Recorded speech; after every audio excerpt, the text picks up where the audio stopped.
Hello and welcome to this week's edition of Creative Critique, the cinematic released film I will be reviewing this week. In this week of the Oscars, it's only appropriate that I should look at one of the nominees for Best Picture, and that film is American Sniper.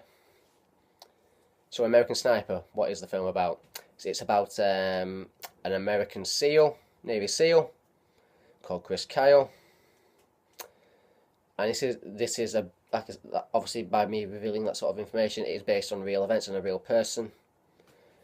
For those who do not know the story of Chris Kyle, he was an American sniper during the Iraq War, and he has the highest kill rate of any Marine or soldier in American military history.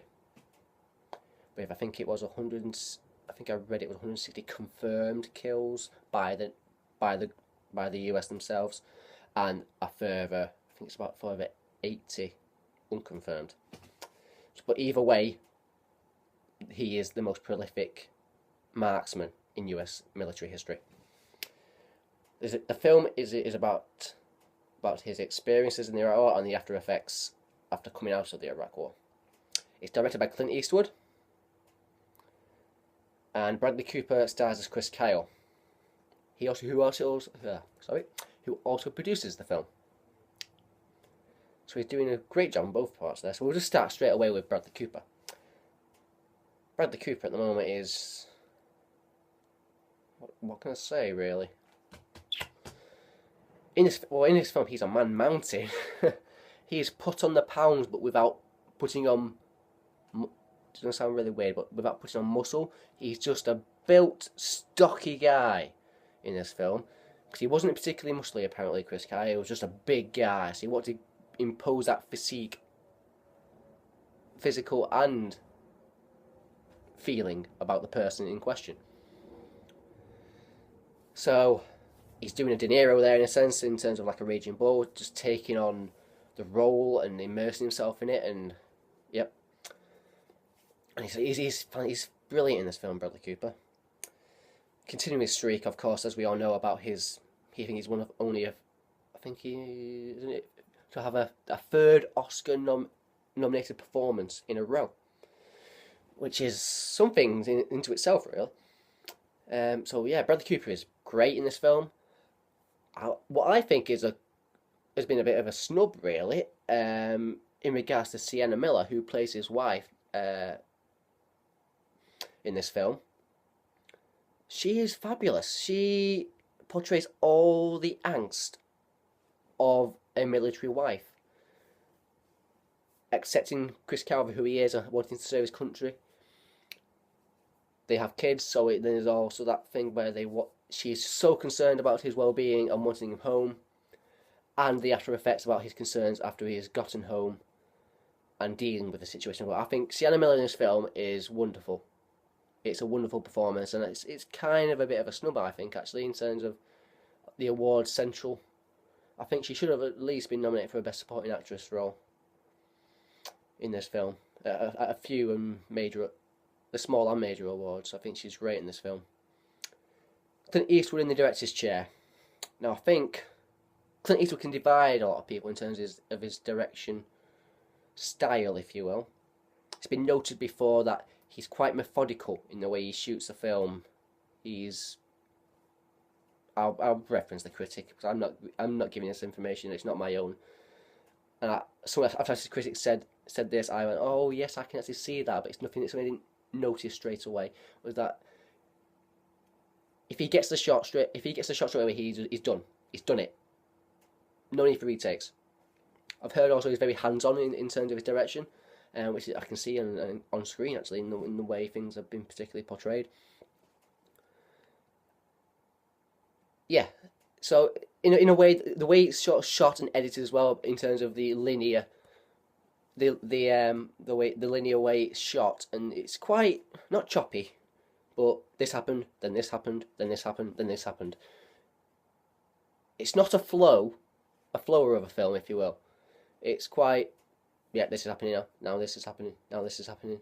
Which is quite, I suppose, in a way, quite good. In fact, it's a film about war and the military and procedure and things like that. It's almost shot like it's a military operation in a way. Quite pleased with that a little bit. I just said, yeah, that's quite good. Yeah, so you can either love or loathe the way Eastwood shoots. I find it absolutely fine. It's a bit straight down the middle sometimes, but it's really well done. The film has been a lot of controversy because of the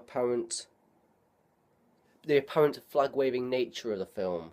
People saying, "Oh, it's pro war and so pro America and anti Iraqi and anti Islam and things like that."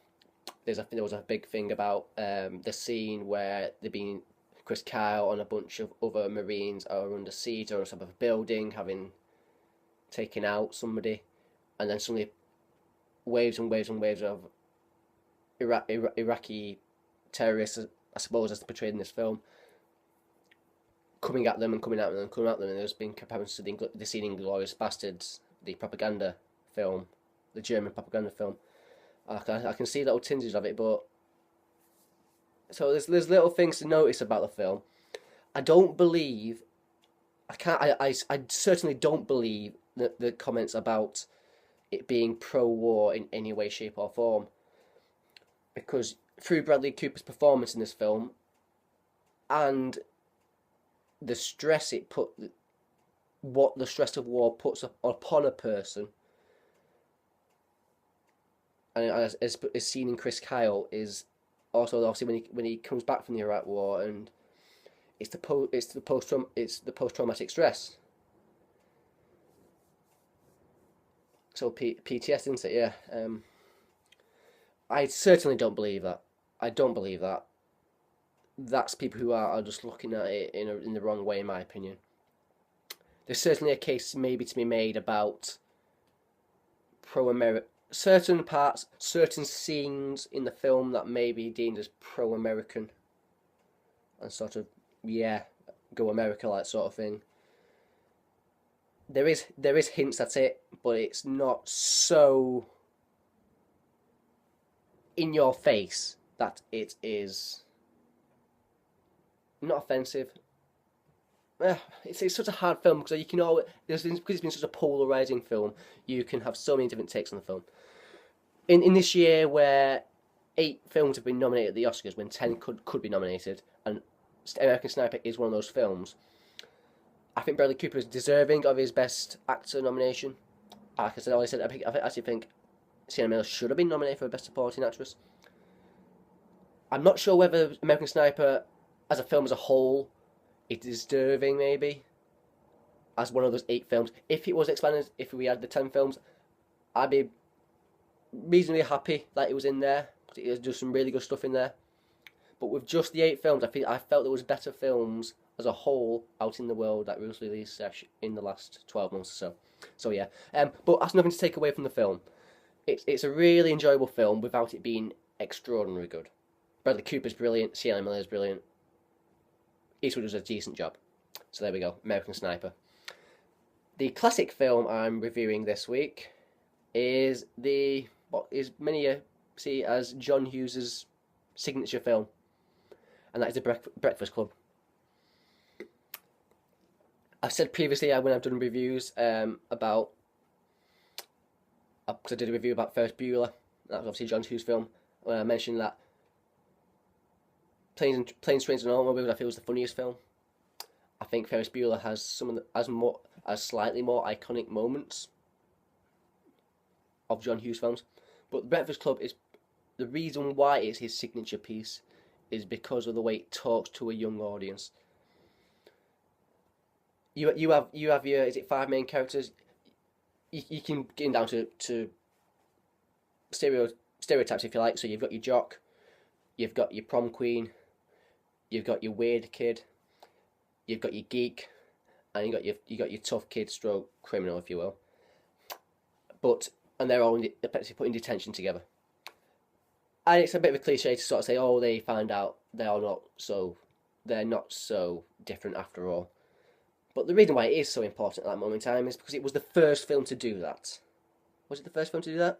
No, I think probably American Graffiti had some sort of things in the pot in a way. But I felt Breakfast Club does it better. Sorry, Lucas. In a way, because it brings up many issues regarding parents and school and authority and social situations, the issue of sex in itself.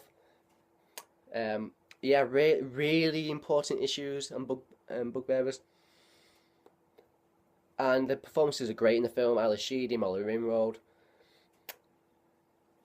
Oh, bloody hell, I'm forgetting everyone's. Amelia Westerfest, Judd Nelson, Anthony Michael Hall, of course. They're all great performances. Great moments in the film. It's very funny, very funny at moments. Yes, some great music actually. It is an 80s film, so you obviously get some predictable 80s music in there, but it's good music. And yeah, what else can I say really? It's a great film. The moment where they're all talking about the parents is probably the most iconic and brilliant scene in the film, where they're all sat in that circle, and I understand and I've read to believe that a lot of that scene was improvised. Obviously, you'll never know how much of it was improvised, but I have it on some decent reading authority that significant parts of what was improvised was left in that film, and in particular in that scene where all sat around talking about the parents, and also the reasons why they were in detention, what all brought them into detention. That was also improvised. Some of it was apparently.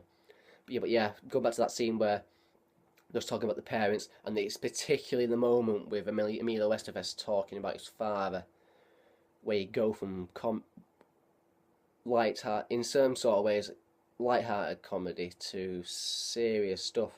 The tone is suddenly dropped. Oh, the tone. Sorry, is it the tone? I don't know how to describe it. Something changes in that moment, and you are just hooked. And Emilio Estevez in the moment is very, very good. So yeah, it should be watched. Breakfast Club should be watched. John Hughes makes some great films. It's likely I'll be doing another film of his at some point. I mean, I've already done Ferris Bueller. I've now done The Breakfast Club. He had such a great canon of films in the 80s and early 90s. Just into the early 90s. So yeah, worth a watch definitely. And I will sign off there.